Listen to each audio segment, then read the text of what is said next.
What's up, my lovely people? How's everybody doing? I hope y'all are doing great. I had a very, very relaxed day.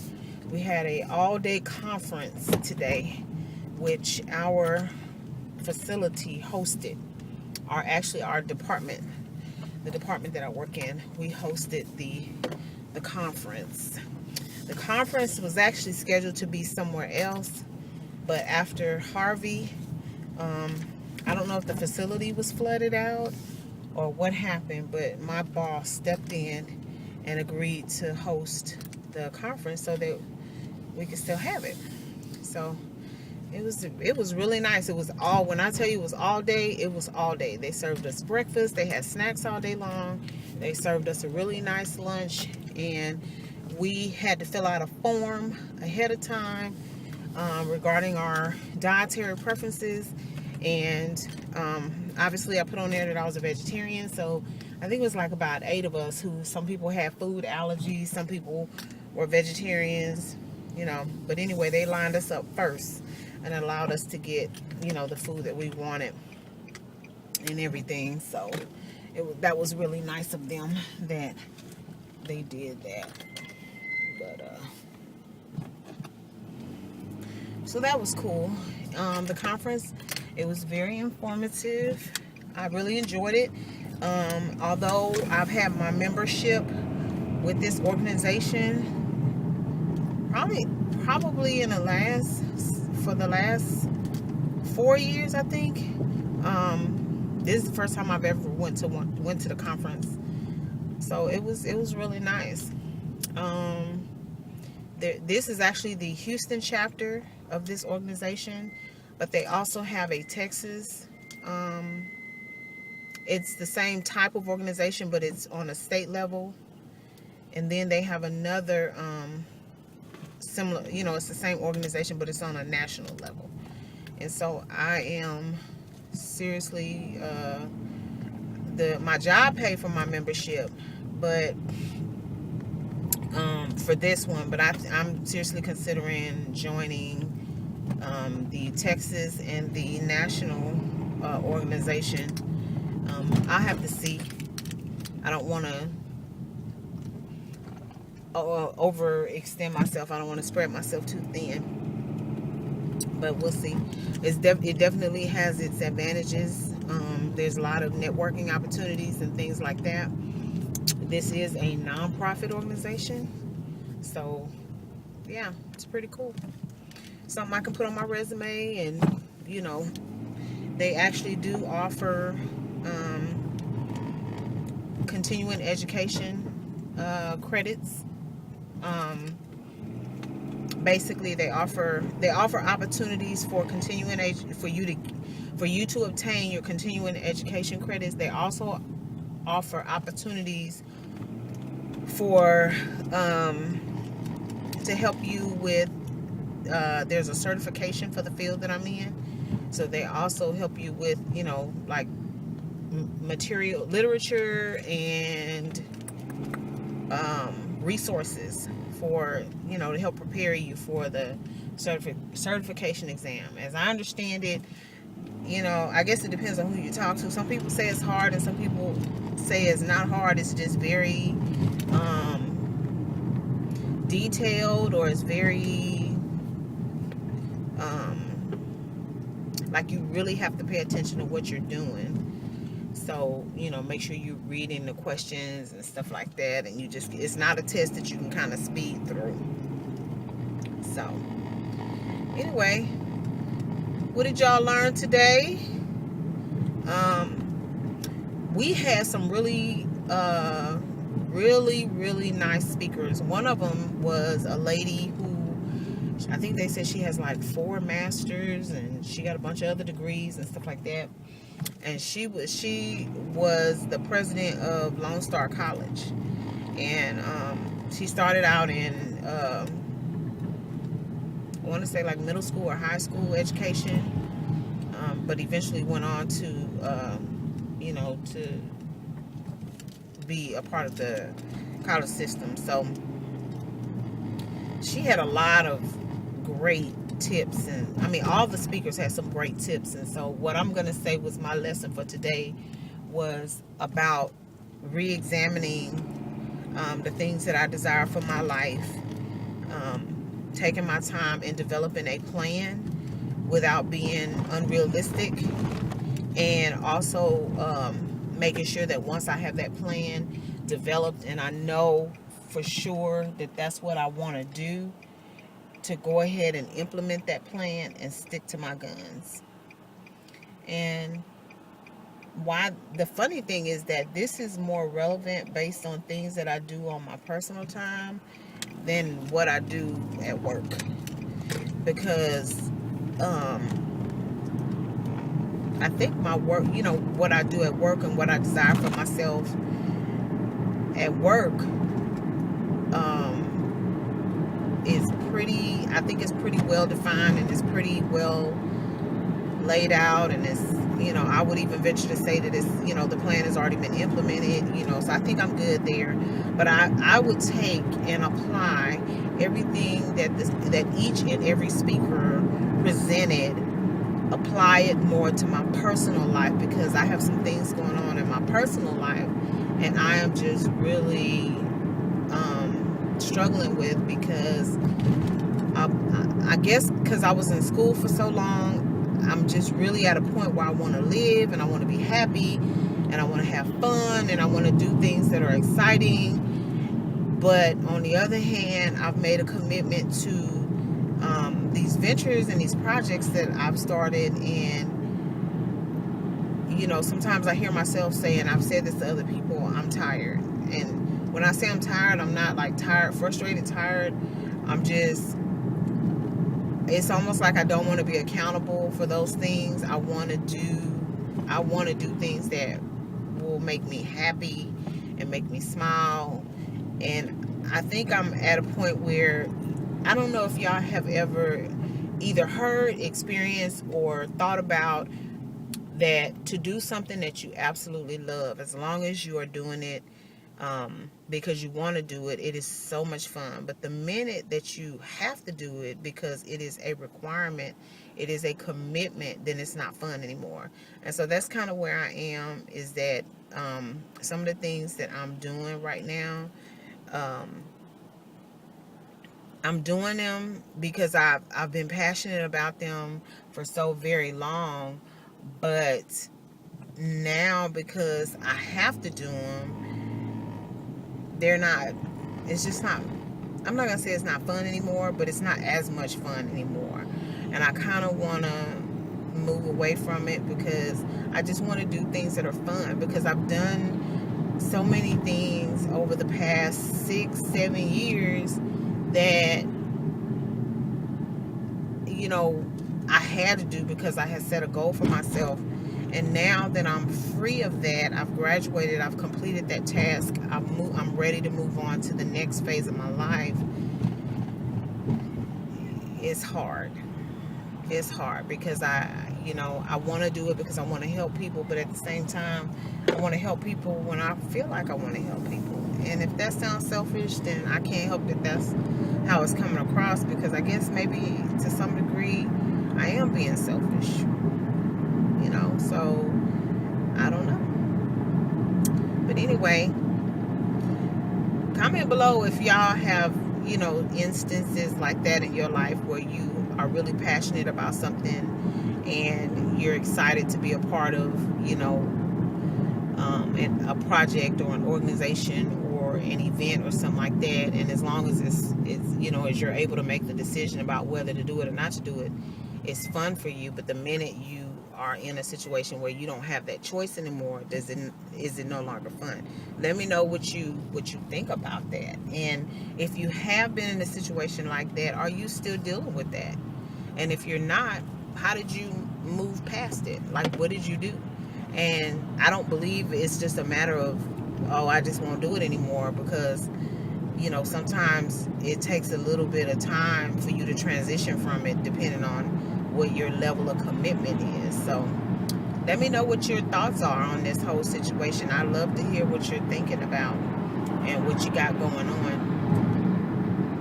I guess the other thing is the people who are involved in this project, and also,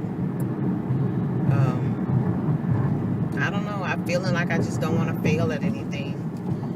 And I guess it wouldn't, technically, if I just decided I didn't want to do it anymore, it's not considered a failure.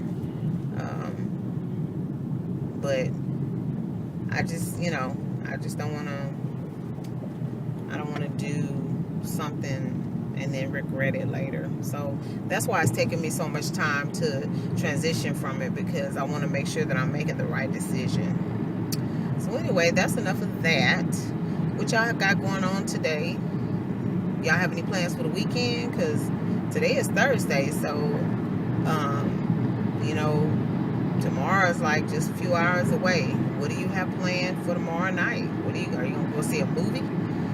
If so, what movie you want to see? My husband and I, last weekend, we went to see Thor, and we're supposed to be doing a review on the movie. We're supposed to have already done it, but he's been coming in kind of late because he's been dropping my son off and things like that. So our schedules have been kind of wonky.